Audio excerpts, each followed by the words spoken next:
This week on What I Learned from Students, I caught up with Matt Palumbo, who, along with Ann Cathcart, presented at the recent TomTom Youth Summit their solution to some of the inequities they saw in standardized testing, especially related to the ACT and SATs. All right, so I got to be a judge for TomTom for STAB, and I got to see your presentation then. And then you went to TomTom and you did a lovely job. Very nice, congratulations. Thank you. So a couple of presentations from STAB students really stood out to me, and one was yours because you talked about standardized testing and sort of the problems with it.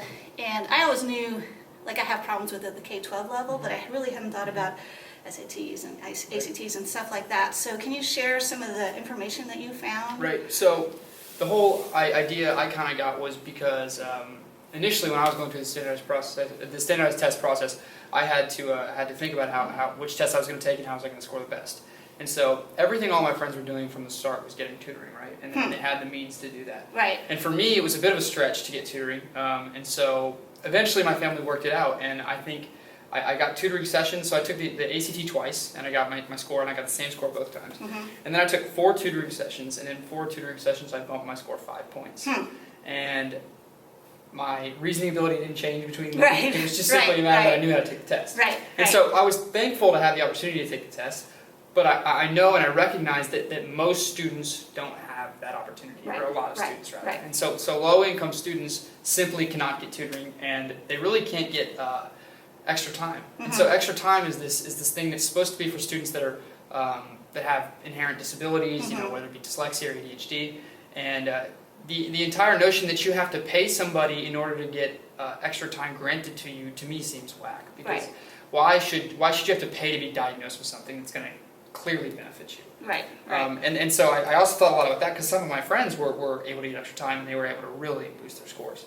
And so the information that we looked at, we looked at how much it costs to go through a full tutoring session, and the full tutoring experience, if you will, which is usually, for most tutoring places, like 20 sessions, can range from $1,200 to $1,600 for the full program. And that's not on top of the cost of the test, right? No, and the cost of the test itself is, $100 each time you take it. Right, so I always thought that was a barrier, but there's actually so many more barriers to taking this test. I mean, truthfully, if you are not absolutely brilliant, I mean, if you're scoring in the 30s as your first test, you have more than enough ability to score perfect on that test with tutoring.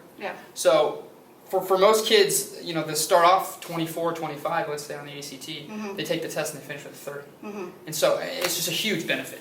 But as I was saying, we looked at that information and we saw that students who are from low-income communities, so of 440,000 students, whose families take in less than $36,000, only 11% of them were hitting college readiness benchmarks. And the college readiness benchmark is, frankly, it's not terribly high. It's, you know, so it's somewhere in the lower 20s. So those students are really significantly performing that as well.